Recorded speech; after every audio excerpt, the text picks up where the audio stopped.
the Western Balkans. The successful implementation of such reforms is not only productive collaboration in the past. In recent years, numerous on the one hand and European integration on the other, it is vital to consider dialogue. In addition to these workshops, the Central Bank of the Republic, the Black Swan, once said, banking is a very treacherous business, financial markets and IT-related topics. The recent high-level meets perfectly the numerous challenges within the field of banking regulation, its risk capacity. The bankruptcy of Herstatt led to losses across board, severe global recession. As a consequence of strengthening the crisis resilience of the financial sector.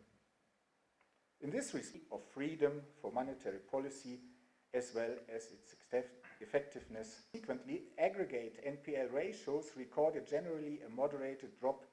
The low level of NPLs in the Kosovo compared to its peers is the past years to share knowledge and to facilitate collaboration on the wide fields of banking. Banka Qendrore e Republikës Kosovës, po ashtu edhe banka tjera të rajonit, me kohë kanë vendosur si prioritetet shumë të rëndësishëm në zbatimin e vazhdueshëm standardeve më të mira ndërkombëtare në fushën e rregullativës financiare.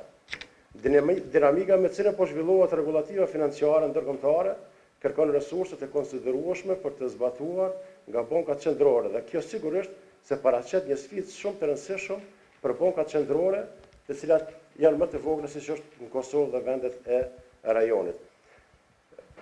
Për ne si bankë qendrore, si sistemi i ri bankar dhe si bankë qendrore e re, është dhe ka qenë dhe është shumë sfiduese zbatimi i standardeve që kërkohet sipas kërkesave bazë të treshit, po ashtu edhe kërkesat të IFRS-shit dhe zbatimi i procedurave të rregullta të likuidimit të bankave ose siç njihet banka rezolutive.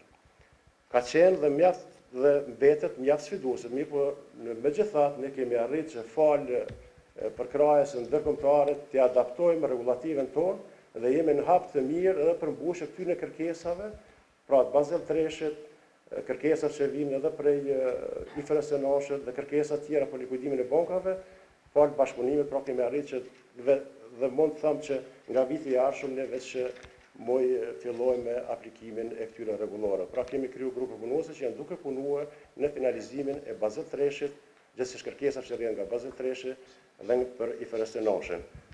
Sektori bankar mbetet një ndër sektorët më të rëndësishëm dhe me trend të vazhdueshëm në rritje. Edhe gjatë vitit 2018, sektori bankar vazhdoi të tregojë qëndrueshmëri në komponentet kryesorë të likuiditetit, të fitimit dhe të kapitalit. Sipas të dhënave të fundit të muajit qershor 2018, vlera gjithsej asetet sektorit bankar arriti në 3.9 miliardë euro, derisa struktura e mjeteve vazhdoi të financohet kryesisht nga depozitat që janë të përqendruara në aktivitetin e kredidhënies. Vlera e përgjithshme e kredive të sektorit bankar në qershor 2018 ishte rreth 2.7 miliardë euro, e cila paraqet një rritje vjetore prej 11.3%. Treguesit e kredive i përformuese kanë shënuar në 2.8% në fund të muajit tetor, ndërkaq që më herët ishin rreth 3.9%, domethënë nëse krahasojmë baza vjetore. Kjo tregon për një afarizëm mjaft të shëndoshtë të bankave që operojnë në vendin tonë. Sektori bankar vazhdon të jetë mirë kapitalizuar, treguesit e kapitalit bazuar në risk në muajin qershor 2018 ishin 17.4%, që është larg mbi minimumin e kërkuar rregullativ, pra që kërkohet jenë 12%. Kjo fotografi e shkurtër tregon se sektori bankar po kalon nëpër një periudhë të kënaqshme dhe është në përputhje me kërkesat rregullative. We started our cooperation with Central Bank of Kosovo 4 years ago to discuss the regulatory system for the banking sector and also to start all the implementation of the obligations of Kosovo according to the stabilization and association agreement, so that Kosovo can prepare for all the challenges with EU standards, which we know are quite high and are even getting higher from every year to the next year. After the financial crisis, we as commercial banks should ask ourselves what lessons have we learned. And the answer is simple. In principle, every bank should be resilient and prepared to absorb unexpected risks, not only because the regulators require it, but because it is an inherent ethical banking standard. As you know, the Basel III framework is a central element of the Basel Committee's response to the global financial crisis. Capital adequacy, as well as effective management of the bank's internal capital adequacy, are fundamental preconditions for financial stability. As this event targets mainly Basel III, it represents a great opportunity for our sectors to listen to key lessons in this major step for commercial banks from the EU regulators. Slovenia, Germany, I understand we are represented today here.